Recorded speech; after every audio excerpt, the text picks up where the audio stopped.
Okay sir. Differential geometry का जैसे कि हमारा सेकंड लेक्चर है, इसमें हमने यानी चैप्टर वन अभी आज हमने स्टार्ट किया है। फर्स्ट जो हमसे लेक्चर में तो जस्ट हमने वो वेक्टर को जस्ट रिव्यू किया, ठीक है, मतलब वेक्टर के बेसिक कॉन्सेप्ट हैं वो रिवाइज किए थे, ठीक है।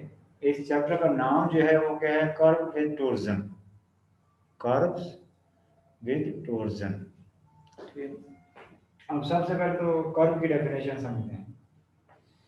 कर्व मतलब क्या है कि जिसका पोजीशन वेक्टर है, curve is a locus of points, locus of points whose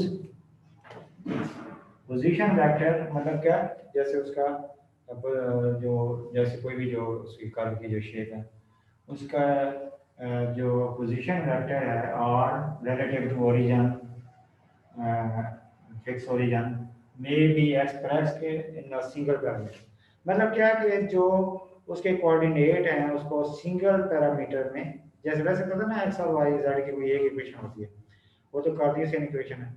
जैसे x की अलग इक्वेशन हो, y की अलग इक्वेशन हो, z की अलग इक्वेशन हो, वो किसी एक पैरामीटर पे किसी एक वेरिएबल पे डिपेंड कर रहे हो तो वो कर्व की इक्वेशन वो बेसिकली वो कर्व को रिप्रेजेंट करती है।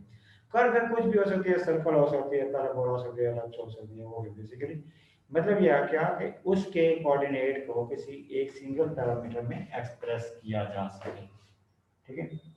मतलब ये क्या जिसके मतलब पोजीशन वेक्टर बेसिकली आर्स का भी तो वही मतलब होता है ना, उसके कोऑर्डिनेट को x y z, position vector r related to fix origin में be expressed in a single parameter, से टी हो सकता है, थीटा हो सकता है, कुछ भी हो सकता है, ठीक। तो इसका मतलब फिर ये बन गया कि उसके कोऑर्डिनेट जो हैं वो एक्स वाई जेड वो उसी वेरिएबल का फंक्शन हो, उसी पैरामीटर का फंक्शन हो, सेम पैरामीटर टी या कुछ टी या थीटा, जैसा कि अभी हमने नीचे लिखा है x इज इक्वल टू, मतलब यहाँ पे जो है फन टी मतलब ये कि बेसिकली यहाँ पे कोई फंक्शन होगा टी का, ये भी तो जैसा हमने खुद से लिखा है y इज इक्वल टू कोई दूसरा मतलब फंक्शन हो टी, मतलब वो उसमें टी नजर आ रहा हो, इस तरह z में भी कोई टी टी नजर आ रहा हो, ठीक है, ये ठीक। अब उसके बाद क्या है, जो स्पेस कर्व क्या होती है, स्पेस कर्व उसका नाम क्या था, स्पेस कर्व भी उसको कहते हैं, ट्विस्ट कर्व भी कहते हैं, स्क्यू कर्व भी कहते हैं। मतलब ये कि कर्व जैसे अगर एक प्लेन के ऊपर है ना, उसके सारे पॉइंट अगर प्लेन के ऊपर हैं तो वो मतलब वो प्लेन कर्व कहलाएगी। लेकिन अगर ये है कि उस कर्व के जो सारे पॉइंट हैं एक प्लेन के ऊपर लाई ना कर रहे हों, जैसे देखें ना ये एक्स वाई को प्लान हो गया, वाई जेड फॉर एग्जाम्पल, ठीक है, ये जेड एक्स हो गया फॉर एग्जाम्पल, तो वो यूं करके कर्व वो मतलब उस प्लेन में भी उस प्लेन में भी ऐसा कर, ठीक है। तो देन क्या है कि when all the points of curve do not lie in same plane, मतलब सेम प्लेन में वो ना लाई कर रहे हैं, then such curve is called, उसको स्क्यू कर्व भी कहते हैं, ट्विस्ट कर्व भी कहते हैं, स्पेस कर्व भी कहते हैं, ठीक। अब एग्जांपल्स हम एक लेते हैं, ठीक। मतलब एग्जांपल बेसिकली क्वेश्चन होगा, जैसे वो कहेगा कि ये बताएं कि ये किस को रिप्रेजेंट करती है। अभी मैं क्वेश्चन यहाँ पे देख के लिखता हूँ, आर इज इक्वल टू, अब ये जैसे वो कहेगा बताएं कि ये किस को रिप्रेजेंट करती है, आर इज इक्वल एग्जांपल जैसे मतलब जिसका पोजीशन वेक्टर यहाँ पे गिवन है। तो अभी क्वेश्चन क्या है, हम करना क्या चाहते हैं, चेक कर, मार्कर नया है, मैं उसको क्वेश्चन करता हूँ, दोबारा हूँ, ठीक। ऊपर का जरा जैसे मैं और करीब करता हूँ, बोलता हूँ दोबारा, सिंपल है। when all the points of curves when all the points of curve do not lie on same plane, then it curve या such curve okay, then it yeah, this curve is called q curve, twist curve या space curve। Example जैसे a cos theta t लिख सकते हैं, theta theta लिख सकते हैं, ठीक, टी लिखना है टी लिखना है, थीटा लिखना थीटा लिखना है, बुक में जो लिखा है उसने वो लिखते हैं, a cos t i plus b sin t, ठीक हो गया। तो ये अब वो जैसे अगर हमें चेक करना कि ये जो हम सपोजिशन वेक्टर गिवन है तो ये किस कर्व को रिप्रेजेंट करता है, इसके लिए बेसिकली ये उसका एक्स है, ये वाई है, मतलब टी पे जैसे मतलब टी एक्स टी टी पे डिपेंड कर रहा है, x is equal to a cos t, ठीक, and y is equal to b sin 50, x is equal to a cos b and y is equal to b sin t। यहाँ से check करने के लिए कि किसको रिप्रेजेंट करती है, मतलब बेसिकली और x और y में जब इक्वेशन हमें मिल जाएगी, अच्छा रिकॉर्डिंग मतलब कहीं रिकॉर्डिंग में हो जी, देन हमें पता चल जाएगा वो किसको रिप्रेजेंट कर रही है। तो सिंपल है, ये तो आपने कुछ पहले भी इस तरह के काम किया, cos t y और b इज इक्वल टू यहाँ पे आएगा sin t, ठीक है। अब इसका स्केल लेके ऐड कर देते हैं, स्केल लेके ऐड करेंगे तो ये एलिप्स की इक्वेशन है, स्केलिंग एंड एडिंग, ठीक है। बताएं, क्लियर हो गया? मतलब कि ये अगर पोजीशन वेक्टर है उस कर्व का, देन ये जो पोजीशन वेक्टर है किस कर्व को रिप्रेजेंट कर रहा है, एलिप्स को। अगर पोजीशन वेक्टर को यहाँ से बदल दें, जैसे यहाँ पे ए है, यहाँ पे भी ए है, अगर ये सेम सेम देख दें तो देन वो सर्कल बन जाएगा। चले circle is special case of ellipse, ठीक। इस तरह ये बदल के जैसे x is equal to a secant theta, y is equal यहाँ पे x is equal theta, y is equal to tan theta, then उनके वो ए उधर जाकर डिवाइड करके, वहाँ पे उधर जाकर डिवाइड करके स्केल लेके माइनस करेंगे तो वो किसकी इक्वेशन बन जाएगी, वो हाइपरबोला की। ये बताएं, ये क्लियर हो गया? जी सर हो गया क्लियर? मतलब जैसे और भी मैं उधर से x और y जैसे आपने वो अलग लिख के उनमें उसमें से वो पैरामीटर को एलिमिनेट करना होता है। पैरामीटर को एलिमिनेट करके वो फेमस इक्वेशन आपकी जैसे सामने आगे तो आपको पता चल जाएगा वो किसको रिप्रेजेंट है। एक दफा और एक्सप्लेन कर दे इसको। जी क्या? एक दफा और एक्सप्लेन कर दें ये पूरे टॉपिक को ही। नहीं रिपीट, लाउड बोलना, लाउड बोलना। जी जी आप बोलिए, लाउड बोलना जरा, क्या कह रहे हैं?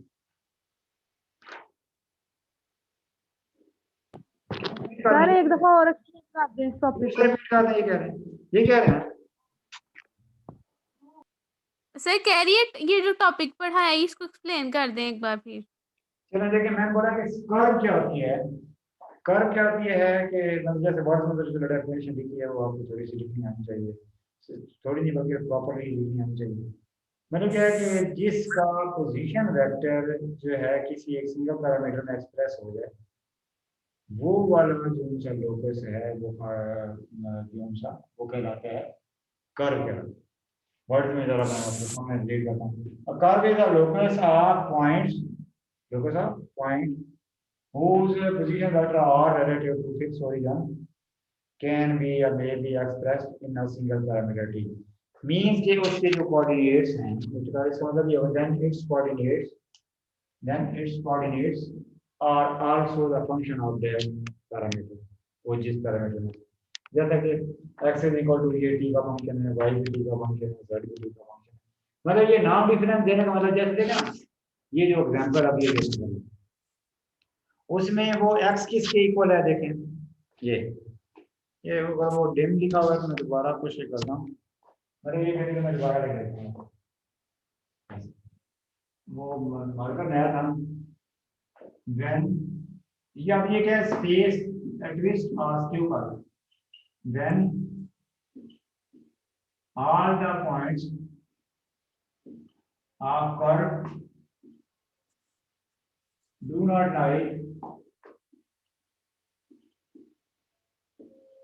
lie on same plane,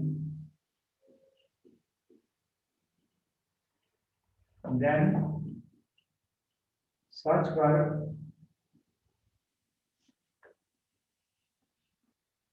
is called skew या twist या स्पेस का। सर मैंने इसके यहाँ पे सिर्फ स्क्यू लिखी, ठीक है। अब एग्जांपल जैसे है कि कर्व, मतलब ये तो हमारे स्पेस कर्व की डेफिनेशन लिखी, क्या होती है स्पेस कर्व, स्क्यू कर्व और या ट्विस्ट कर्व। ऐसी कर्व जिसके पॉइंट्स जो है एक प्लेन में लाई ना कर रहे हो तो वो कहलाती है स्क्यू कर्व। एग्जांपल जैसे अभी कर्व की एग्जांपल की है के लिए, जैसे देखना यहाँ पे r is equal to a cos t i plus b sin t j। Basically मतलब ये उसका x कोऑर्डिनेट है, ये उसका y कोऑर्डिनेट है, इसका x कोऑर्डिनेट है और ये उसका y कोऑर्डिनेट है। यहाँ से मतलब x is equal to this, y equal to this, t को एलिमिनेट करना है, जो सा पैरामीटर होता है उसको एलिमिनेट करना होता है। तो ये t कैसे एलिमिनेट होगा, ये तो जब डिवाइड हो गया, यहाँ से भी तो ये डिवाइड हो गया, दोनों के स्केल्स लेके ऐड कर देते हैं। एक और एग्जांपल कर लेता हूँ सर्कल की या पैराबोला की।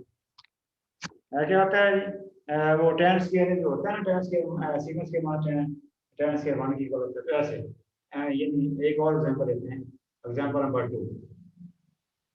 ठीक है, एक और एग्जांपल लेते हैं। r इज इक्वल टू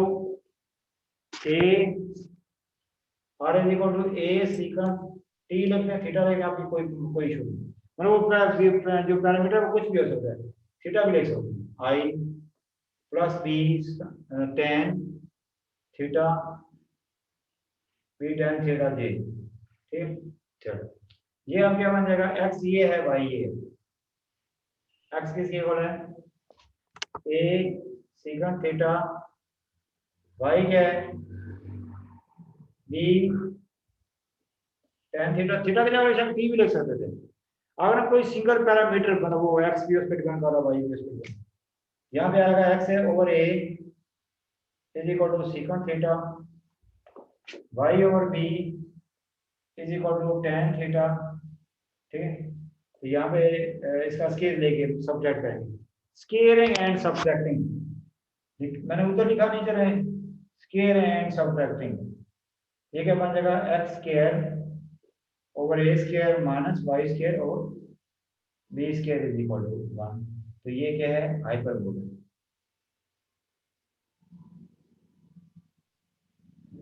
ठीक है, तो लाइट हो जाए,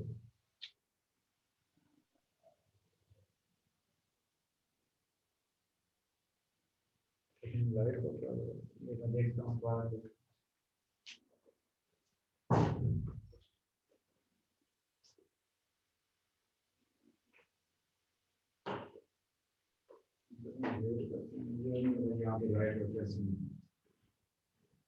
मुझे यहाँ पे अब अंदाजा नहीं है, लाइट बाहर लाइट चली गई, शेयर कहाँ है?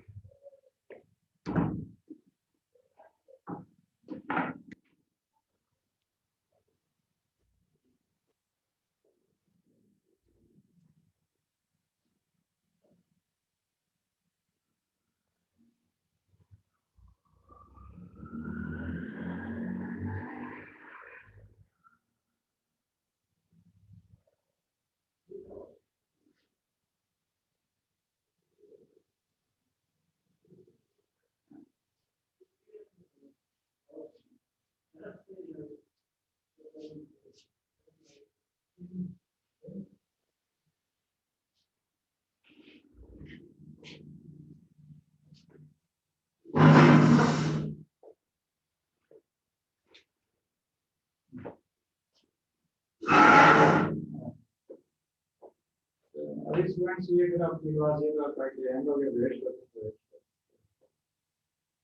यही है हमारा लेक्चर कि हम एंड हो गया, तो लाइट ना जाती तो आगे वाला कंटिन्यू होते, लाइट चली गई है फिर हम ऐसे करें वीडियो तो एंड ही करें, तो ताकि उसको कट वगैरह ना करना पड़ेगा, बड़ा लंबा चक्कर होता है। ठीक है, ये एक किस्म का जितना हमने कर लिया ये तो हो ही गया ना, जी फिर आगे उसको आगे हमने करना है वो दूसरा, लाइट आती है तो मैं वो थोड़ा सा लिख के भी रखूंगा।